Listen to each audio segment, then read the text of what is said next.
Olá! Hoje eu gostaria de trazer para vocês uma reflexão, continuando as reflexões que nós temos tido a respeito do ritmo, dentro, fora, e como construir esse momento saudável para a criança. Eu quero trazer algo bem especial, que acontece não somente nos Jardins Waldorf, mas com certeza nesses acontecem, mas também pode acontecer no lar da criança, né? Em cada lar.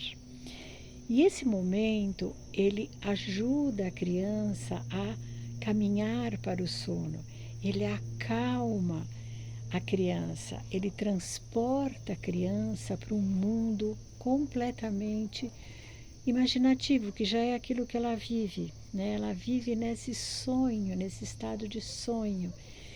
E esse momento é o momento dos contos de fada, como nós chamamos.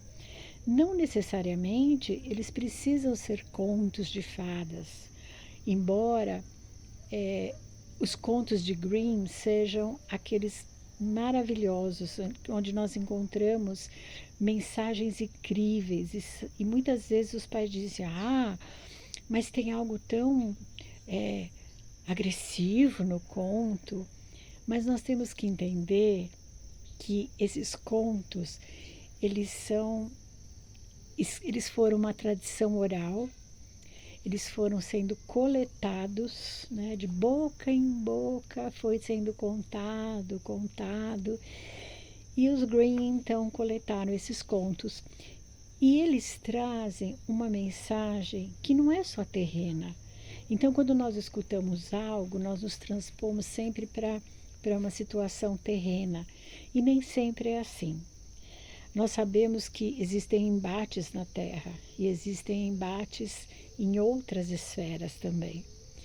E as crianças, quando escutam esses contos, elas entram numa atmosfera imaginativa, elas entram numa atmosfera de calma e de entrega, e elas vão absorvendo aquilo e vão levando aquilo é levado para o sono. E nesse levar para o sono, né, que a gente fala, ela carrega mensagens e ela acolhe, ela aure forças nesse dormir. Esses contos que nós escolhemos, em geral, são contos de Grimm, mas eles podem ser também contos rítmicos, eles podem ser contos que tragam alguma coisa que precisa ser trabalhada em alguma criança. Então, existem aqueles contos que a gente chama pedagógicos, embora no jardim nós evitemos um pouco isso, mas pode ser usado. Alguns contos são muito interessantes. Ir para os pequenininhos, nós sempre usamos uma parte de gesto. O gesto para a criança é muito importante. Eles acompanham esse gesto. Eles vivenciam dentro deles esse gesto.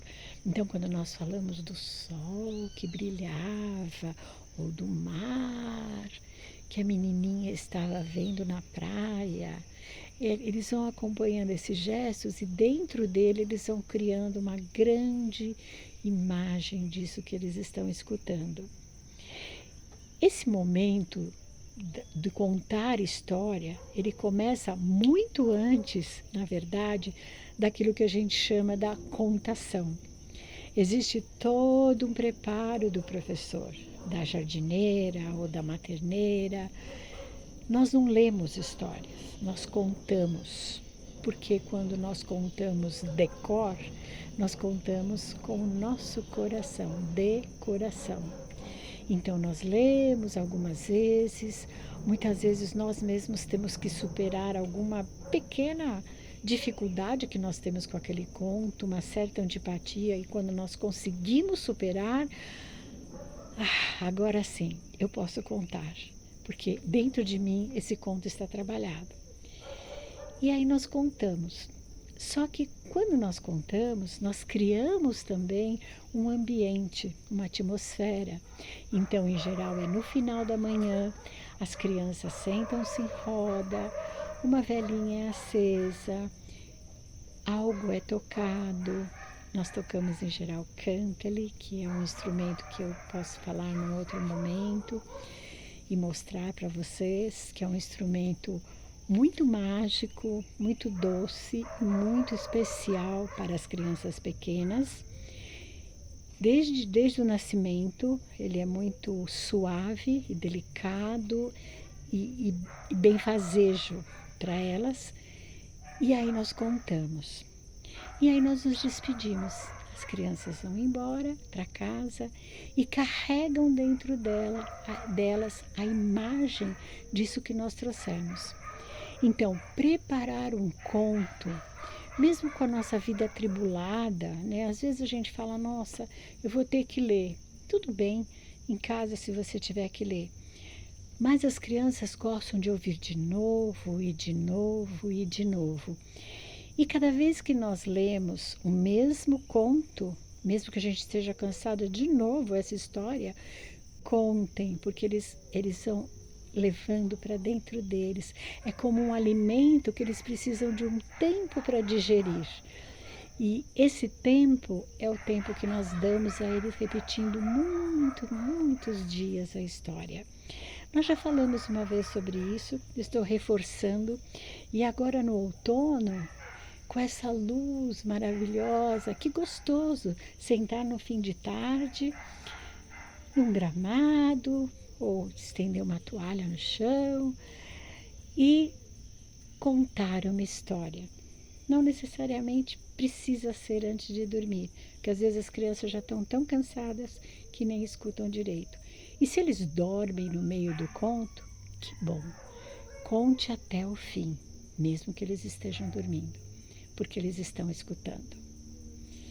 Então, eu gostaria hoje de deixar algo da Cecília Meirelles, porque para a criança, escutar um conto de fadas é como para nós ler ou escutar o poema mais belo, que nos transporta para outras esferas.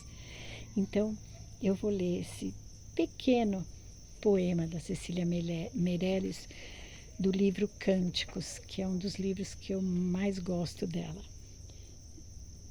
O vento do meu espírito soprou sobre a vida, e tudo que era efêmero se desfez. E ficaste só tu, que és eterno. Quem será este que ficou? Vamos refletir? Um grande abraço, uma boa semana.